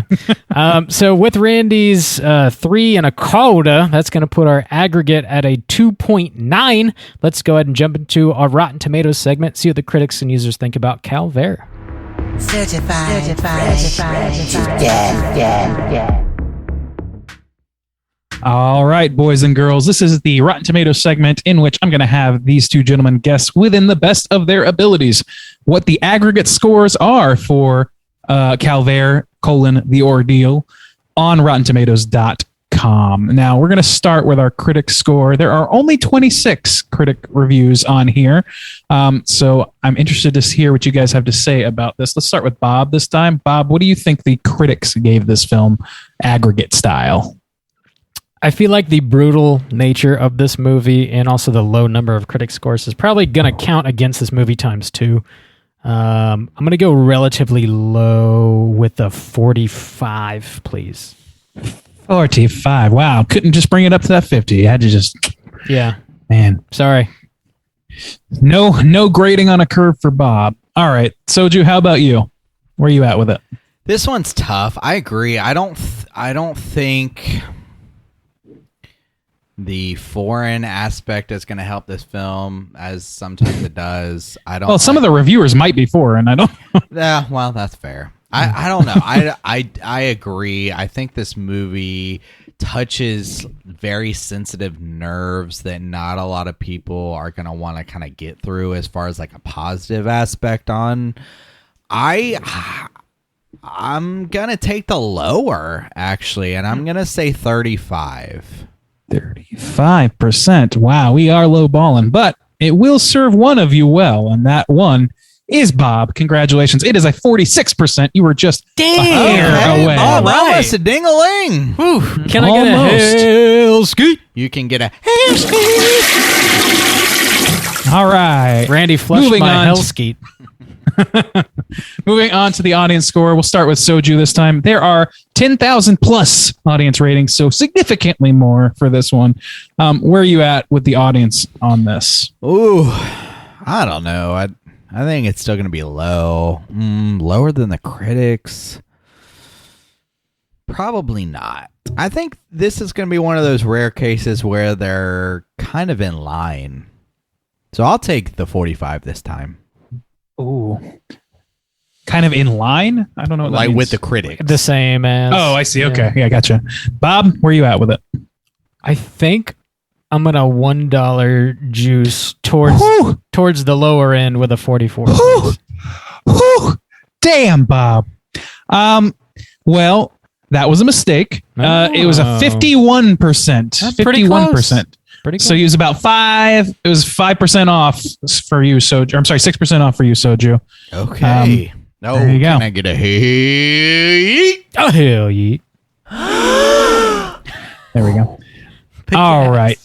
Let's read the critics' consensus. Calvaire, the Ordeal, has a certain amount of grim potential, but loses its effectiveness by too often mistaking disturbing gore for genuine horror. That seems like a review that was written in 2004. I don't. Yeah, Disagree. I don't Disagree. agree with that. It's the gore isn't. I mean, maybe we're desensitized. Maybe that's just the case. But I really didn't feel that the gore. It's. are. I mean, if anybody is, it's probably us. But it's like, I don't know. To me, it just didn't seem that. Like it was effectively like, God, that seems like it would hurt. Yeah. But they did not show an eyeball hanging from a fucking socket like Hostel. This is not in the same realm as those other movies. Anyway, so here, let's find a negative review to randomly read in hopes that it's funny. So dead set on being disturbing that it ends up tripping over its own hobbled feet and evoking fewer gasps than curdled little giggles. I don't know what that means. Anybody know what that means? This guy thinks it's He watched Misery instead. he I had guess? he had curdled little giggles. This man, his giggles curdled. He's laughing at this movie. Boo. What do you guys think the most disturbing movie you've ever seen is? I always go to a Serbian film. Yeah, I don't know if I could top it. The only other one I ever consider, which I mentioned sometime because it like sticks out in my mind, is like it's disgusting. What is it? It's a Human Centipede 2. I didn't finish that. I turned it. I don't think I did never either, seen it. but Okay. I think maybe I did. When I just think of pure disgust, I think of that film. Also, Nothing. Randy, sorry. Go ahead. Do you have one? Do you have another? Oh, I was just going to agree with the Serbian film again. I just feel like that's the one film that I really feel like that I've seen that really makes me feel like I'm doing something wrong by watching it. Yeah. I mean, that one's... I always think of those two for sure. I watched this movie called Necromantic once with Mikey. That's up there. Who directed that? I don't know. Is it... Oh, you know what? I'm confusing it with country is Veronica. from? Oh, no. Yeah, it's not Veronica. Dude, it may be Swedish. I would have to Okay. Google it. Don't quote me on that. Swedish. Yeah. European scum is what you're It telling me. might be German. It might be Swedish. I can't remember. European style. Dude, they made a sequel. There is a Necromantic 2. Of course. It is exactly what it sounds like. It's not dope. Yeah, maybe that should be No. our call this week. That's a good What's one. the most Yeah. disturbing movie you've Sure, ever seen? yeah. That's a good one. Yeah, let's get there. Like a Serbian film and Human Centipede 2 are the ones that always pop in my mind, and they're both just absolutely terrible. Human Centipede 2 is not only terrible, it's like so grimy too. Yeah. It's like got a like kudos to that guy because that is just like it feels fucking gross to watch. Ugh. What if you were about to say a Serbian movie? Like, what if they made sequels like a Serbian movie, a Serbian my flick? God. We'll get to that soon. It's a Serbian movie, like a scary movie, but for a Serbian film. Dude, Is it a we're Wayne- not at what Damon's you've got the been, Wayne- we're we're not at Wayans what in you've that? been watching The yet. Wayans brothers. Hang on. All right, we do have a lot more to tackle. Do we have any trivia on this one, Juice? Yes, actually, some interesting trivia. All right, Go for it. Totally time for trivia. It's totally time for trivia. So, as I normally do, I read these kind of like right before we started talking about it, and I was kind of conflicted because I thought maybe I should mention this in our discussion because some of it kind of reveals the director's intentions, but I didn't want it to kind of corrupt our natural discussion and our Hey, understanding lay it on of us. it. So let's maybe even dive a little deeper here. So this one was interesting. According to the director, there are actually only two characters in the film, Marc and Bartel. The director says that the rest of the people in the film are all variations of the character of Bartel. Notice how everyone in the film is desperate to be close to Marc, just like crazy Bartel. I don't like that. What? Yeah. There's no way to get that from the movie. Yeah, I don't. Yeah. It kind of would help in the, like, you know, we were posed the question, why would everyone think that this is Gloria?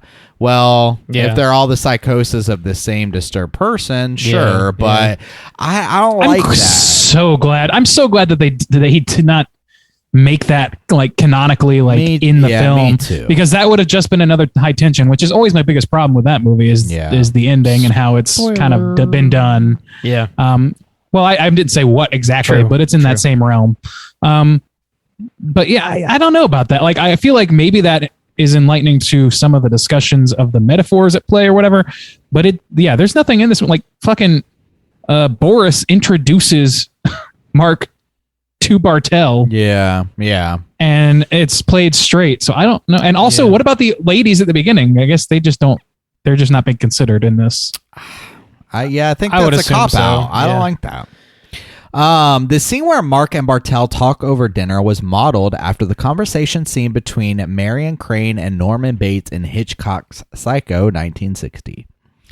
With the exception of the subtle violin heard during the final shots and closing credits and the creepy piano music in the bar, the film has no musical score outside those two moments. I could have sworn there was a score when he's like getting raped. Maybe it was just heavily Foleyed. Yeah, that's the violin, I think. Yeah. Oh, that's the violin. Okay, Yeah. I'm sorry. And the pig squealing. God damn, the pig squeal. Oh yeah, the fucking pig squeal, man. Oof. God damn.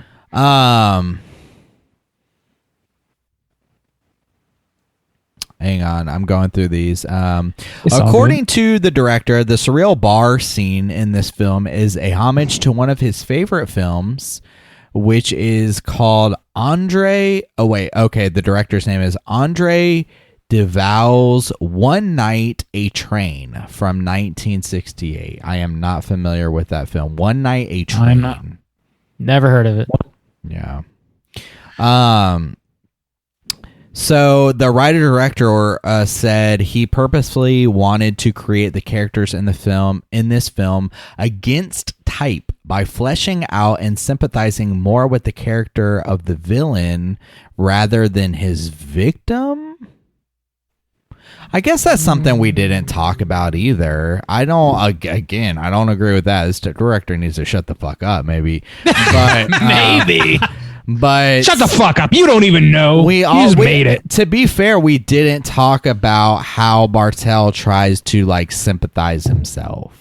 Like, oh, I used to be this happy man. Somebody did this to me. You know, she left me without good reason. Yeah. She cheated on me with the wvilage people or whatever. And Young man. She cheated on me with the village people. There's no need to feel down. You say, young man. Fuck that cow in the I don't know. fence, I don't you like say, this young man. director's perspective, I guess. Yeah. But I don't know. I agree. Like that to Yeah. me struck me as like this man is gaslighting this stand-in for a feminine character, and that that's True. how it would go. It's like the way people gaslight you isn't necessarily through outright fabrication. It's through fabrications built on top of real events. Usually, lies more frequently involve some truth than they are completely made up whole cloth. And that's what makes it so confusing. That's what makes it gaslighting. It's like, okay, well, yeah, I can understand how you might be, sad that your wife's gone or whatever. So I guess I'll have sympathy for you and stick around, even though you're creeping me the fuck out. Yeah. I agree, that's how I read it anyway. All right, that's enough trivia. Tight. Let's go hunting. Time to go hunting. Cooter of the week. Straight chillin'. Cooter of the week.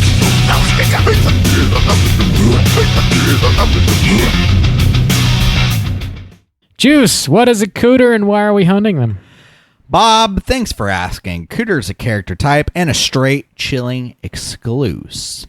Cooter must hit 3 of these 5 points to be considered a cooter. We want the cooter with the most points, though. The 5 points are sexual deviance, manipulation, smug arrogance, overall look and attire, and overall patheticness. Boys, I think we got some hunting to do. Who wants to say the name that we're all thinking to submit to Cooter Court this week? Jesus Christ. Bob! Pagan Bob over here. Whoa! It's Bartel. You're fired. All right, Bartel, Cooter of the week. Ooh. Well, all right, let's get into it. I have a question. Are we taking into account the director's wishes that everyone is Bartel? Okay. Guy. All right. Everyone's that's fine separate. with me. These are all different. the guy that people. made this. Yeah. But I will say this, though, because even before I've heard that, my supposition was that the entire village, including Bartel and Boris, would hit that mark. Would fit in the same. Yeah. True. Because they are all suffering the same delusions. They're just all very... It's a hive mind situation for sure. Yeah, it seems like a cultural thing where these people are out in the Cultural woods, they're theater. isolated, they've got their own world essentially. So yeah, but let's start with Bartel. Sexual deviance. One thing too we didn't touch on, and since we're touching on Cooter of the week, another thing that made my stomach absolutely drop and really bothered me.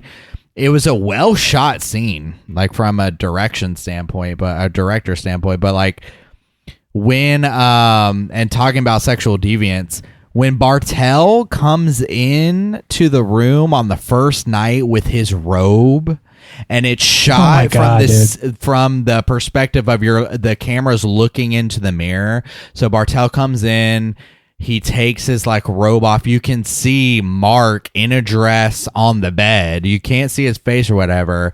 But then like, kind of Bartel's kind of presenting himself or whatever. And he's like got this like kind of silky-ish robe or like a night kind of robe. He takes it off though, and it's like this grimy ass fucking, he just looks so fucking disgusting.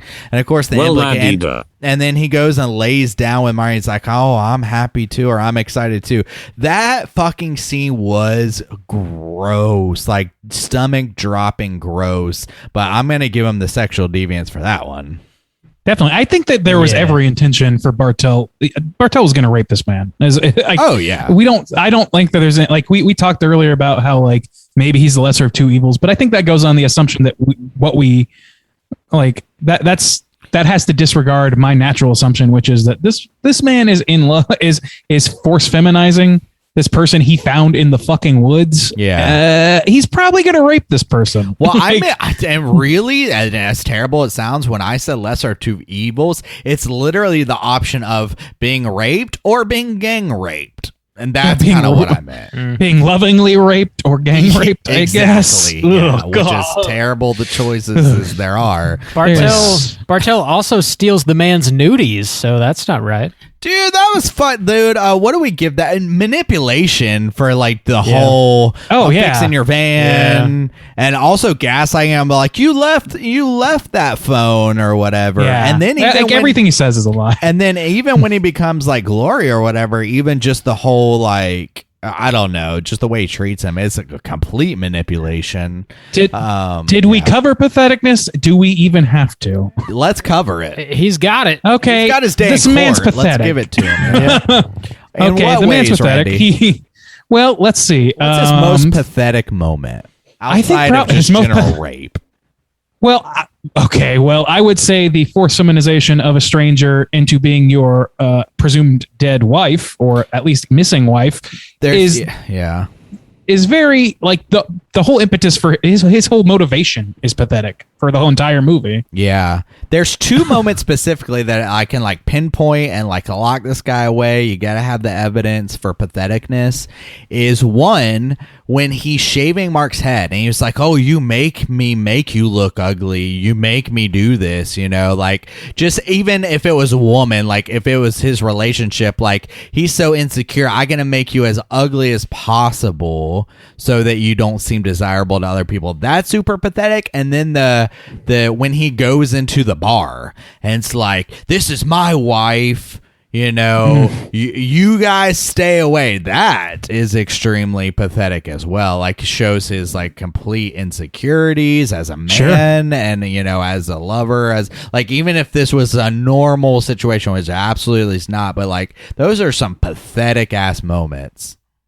I agree. For sure. Yeah, he also like hangs all of his happiness on this woman that left him, and like when she left, she took, quote, everything from him, even his ability to be funny, which apparently he was an award-winning comic. Yeah. So like that's pathetic as fuck. He's a humorist, which I think really is more of a writing thing, but still, same, So let's jump into the smug arrogance. His like obsession with being an artist. Like, you're like me. Those people won't understand you over there. We're artists, and look, I won this award. Like, we understand each other. We're of a higher level. We're cut from a different cloth. Like, that's some insecure smug arrogance, but it's like, it's smug arrogance. Maybe, yeah. To me, it strikes me as more pathetic, but I can see your point, sure. Yeah, I mean, because if he were to go out into the world or this village or whatever, he would treat people as like, you're not an artist, you don't understand what it's like. Me and Marc, like we're artists. Like, that's smug arrogance to me, dude. Yeah, that's the reason. Like, I literally make my living by doing art, and I still cringe at the idea of calling myself an artist. Randy's a true artist. True artiste. Well, I think we definitely got enough to lock Bartel up. I mean, I think so. Well, as an art, right, boys? Yes, it is. Well, I mean, I still think that we need to pay some lip service to the villagers, specifically the patriarch, and just like the way that they're, I don't know, raping cows and such. Kind of hits a few points in one scene. Yeah. Pathetic sexual deviancy. I I don't know. I hit those two at least. Maybe manipulation because like the group of people are definitely like coaxing this teenage kid to fucking the cow. Like, go on, get in there, Dude, boy. It's like maybe it's normal to do. But we don't really get a sense of any of the characters of the other people outside of the jaunty little dance they do. I would say looking at Tyre, that one like big guy or whatever, he was just like the biggest guy, just looked like an inbred piece of shit. God damn. Okay. I know that's like a real guy out there somewhere, but just like the way that, the way they did him up, and they had everything. very like far off stairs, and when they all stopped from chasing at that one point, they're all just kind of like. It's like they look like players on an electric football set, just kind of like spinning around and not really doing anything. Also, his jig was particularly like disturbing and weird. I don't know, that guy like particularly jaunty jig. That big old guy. Yeah, it's a lot of harsh movements, a lot of right angles, no grace, completely devoid of grace. It's rough. Oh, my Would you? Lord. Yeah, I don't know. I think that they all like. There's no shortage of Cooters in this, but I think we just have the most evidence for Bartell probably. Yeah. King Cooter, Bartell, we got him. My Lord, Cooter. he's the highest we've had in a while. Yep, throw the book at him. We got him. Lock that bitch away. Gentlemangs, let us continue on our journey. We're letting our hair down. Welcome to the social hour, talking about what we've been watching this week. Hey guys, what you been watching? Randu, what you been watching? Well, I popped a cork this week, not to be too explicit, but I started getting into some Halloween-y stuff. But before I get to that, I will say that I did finally get to watch Bill and Ted Face the Music, which I had long slept on that movie. I was a big Bill and Ted fan growing up. Like I love how stupid and silly those movies are, particularly Bogus Journey. That one really, really resonated with me when I was a kid, and I got a free copy of it with a fucking pizza from Pizza Hut. It was a weird time. Nice. But yeah, that shit was great. And so like I was excited to watch Face the Music, and I think it's pretty good. Like it's not. Again, they make the wise decision of not taking themselves seriously, not taking the lore seriously. It falters at a few points. I don't think that it's like the best movie of the three by any stretch. It's probably the worst, maybe second, maybe it's in the middle. But I think that I don't know. It could have reached some higher highs, but it's a damn good send off to the franchise. I think. Hopefully, they don't continue with Bill and Ted's Daughters, as they seemed like they were toying with the idea of doing that at the end of that movie. I don't think they're strong enough to carry on further franchises and further entries in the franchise, but it was good. It was good. If you like Bill and Ted, you'll like that. Let's see. Pumpkinhead popped the cork for me this year. Nice. Watch me some Pumpkinhead. Watch Ed Harley sell his soul to the devil. And it's just as good as ever. That kid with the glasses is fucking cute as hell. Hopefully he's doing all right. And I don't know. There's not much to say that we haven't talked about in the episode covering this. So I also rewatched Scary Stories to Tell in the Dark. Sort of the same thing. We kind of already covered it. I just happened to see it on. I was like, you know what? This is the perfect time of year. If I'm ever going to rewatch it, might as well be now. So I tossed it on. You know, I don't know that it was effective for me this time around as it was the first time. But I remember being a little middling on it in the first place. So it's not the best movie in the world, but it struck, it hit my spooky nerve well enough, I guess. Let's see. Also watched Hocus Pocus. Hoker Poker's in the books for the year.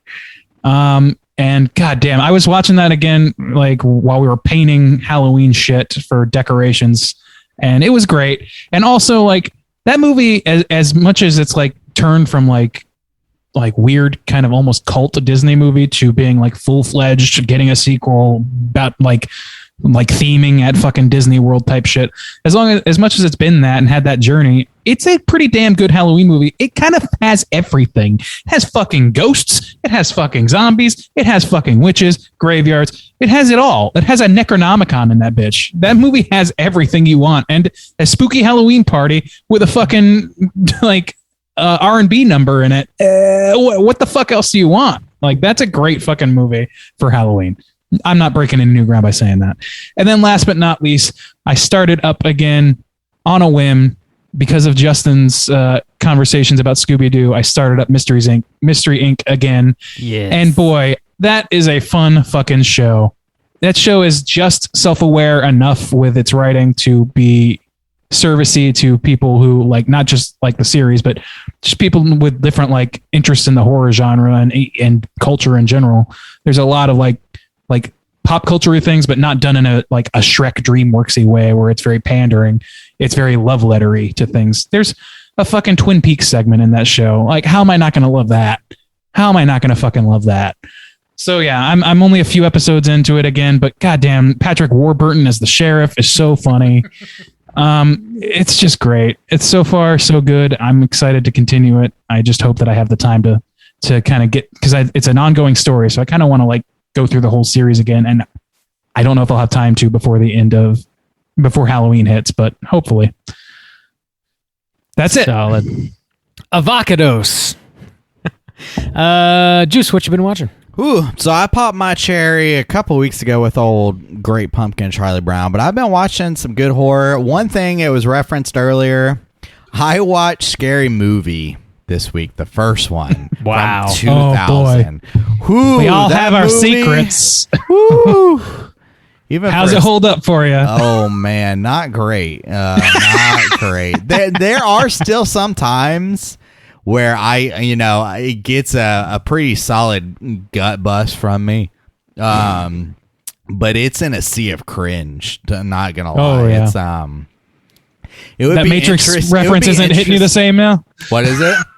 That Matrix reference doesn't hit you the same these days. Ooh. I mean, it's mostly, yeah. I mean, a lot of it is, the kind of teen slashers of the 90s you got. I Know What You Did Last Summer, Scream, obviously, and stuff like that.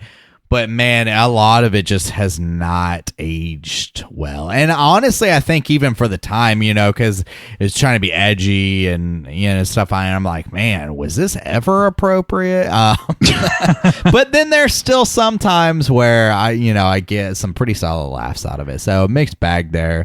I watched Don't Breathe Deuce, which is in theaters now. So I watched that complete empty theater. I was alone with my pea corn.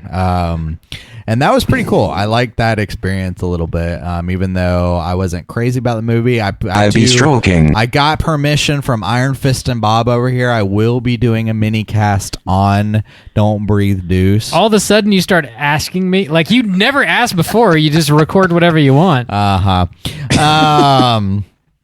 I watched the last Harry Potter film, which they just, the whole collection popped up on HBO Max. And I don't know, one night I was looking for something to watch, and it almost kind of became like a Avengers Infinity Wars. I don't know, that one with Thanos where like it's just like pretty much nonstop action from beginning to end almost. So it's like, I'm just going to throw this on and was kind of going through it. And it really kind of made me want to watch or read the books again, to be honest with you. So I watched that. I started watching, am I on episode like 5 or 6? I'm hoping to finish like maybe tomorrow. True Detective, the first. So I earlier this year covered 3, which I had never finished that one before. So I finally finished it and did a mini cast on it. I've watched the series several times now, and I just got like kind of a jonesing for some just really quality like drama with kind of a true crime aspect, a little spooky aspect to it. So I started watching True Detective, and damn, that show, it's always been good, but it's so fun to revisit that area, the just kind of like subculture that's going on there, like just the language and the accents and the setting. It's very interesting.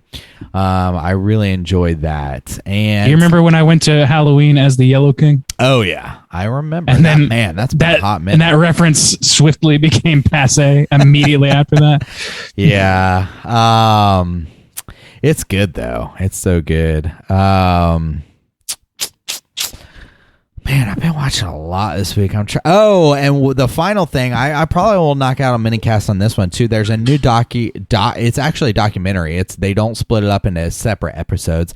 I can't remember exactly, but it's on Netflix. I think it's the one for the month, and it's essentially about this serial killer in England in the late 70s, early 80s, maybe.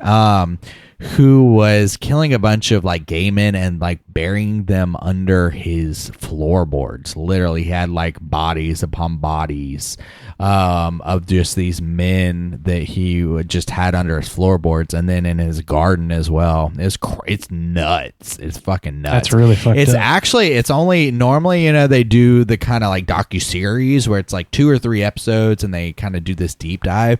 This one's actually, it's only an hour and a half long, and it's just like straight through. So it's like a, kind of a movie, I guess. But it was super interesting, disturbing. I'll probably do a mini cast on that one as well. I can't remember exactly a name, but I think it's the one for the month. They always crank them out. So it was interesting for sure. That's about it. Except the shit I watched with Bob today, but I'll let him talk about that. Bob, yeah, what did we watch today? The Greasy Strangler again? Not again. No, sir. No, sir. I did watch that with Mikey and Brett not long ago, and it was fantastic. Today we watched Let the Right One In, which is a fantastic vampire film from the early 2000s.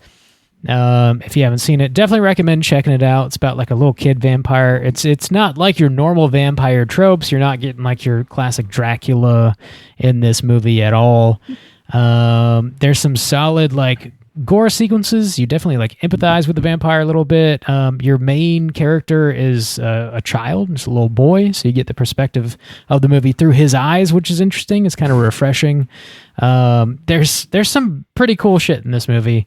There's also, they remade it English language. It's called Let Me In. I think they came out in like 2010, I want to say.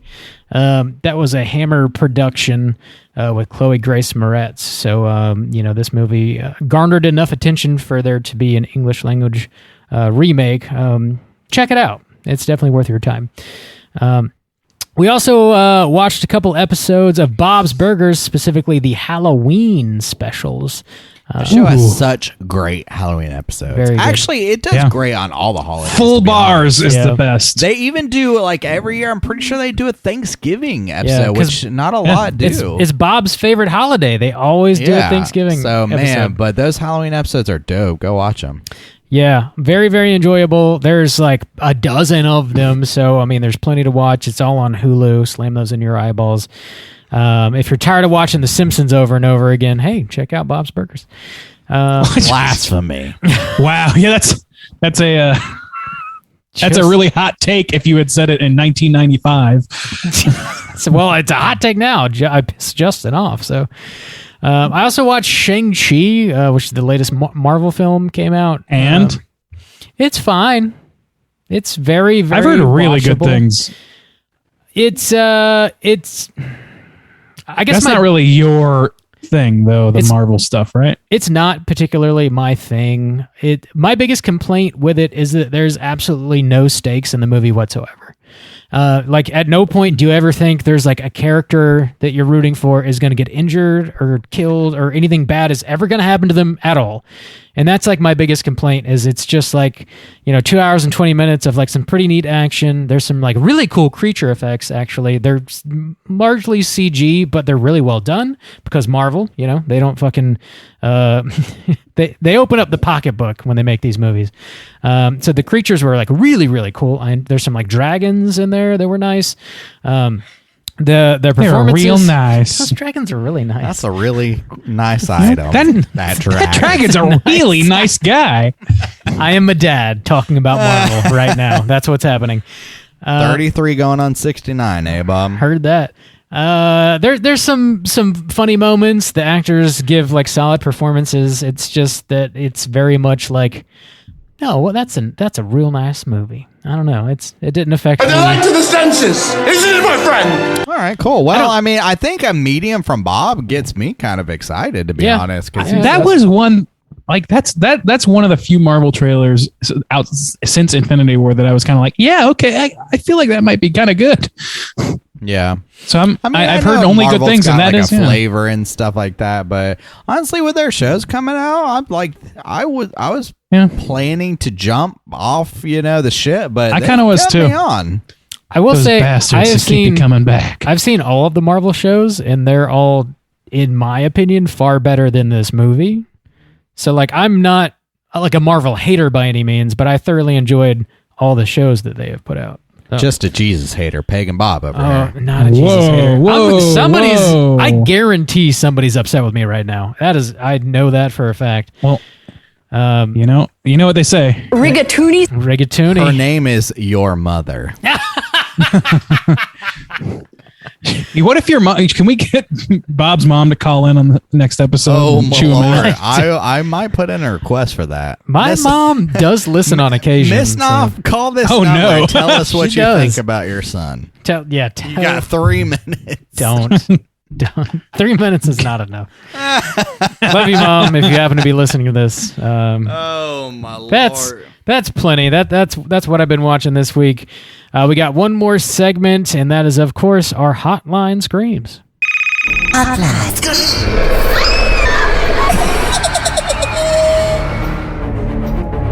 If you're listening and would like to call and leave a voicemail to be featured on next week's show, hit us up at 904-638-3231. We got one voicemail this week, and we're going to be hearing from the one, the only Scott Stapp. Let's hear what he has to say. Oh shit! With arms wide open, under the starlight, welcome to this place. I show you everything. With arms wide open, with arms wide open. Sorry, boys, I had to do it. A dimension of Creed, you gotta throw it out there. Love the discussion on this week's podcast. It was great. Candyman, good shit. I enjoyed it. Some shit in it was wild. I love hearing about Bob's reaction to all the holes in that dude. I was honestly thinking that when I saw it. I was like, this shit's gonna fuck up Bob. I'm glad it did. Keep it up, boys. Skippity-boop, bam. Attaboy. Who was I'm glad that? it did. That was great. I think it was Brandon, I believe. Okay. Sorry if I'm wrong, but you did not say your name. Yeah, you didn't say your Man, name, the my speech, guy. the speech to text says, "Sorry, boys, I had to do it at the mention of greed," which I think is really, really funny. Did we mention? It gave me an entirely different impression. I was Creed recently? I was talking about watching Scream 3 what we've been watching, which Creed is heavily in that movie. Dude, That's right. I love the extra chorus that he threw in. Yeah, he waited. He waited for the little break. There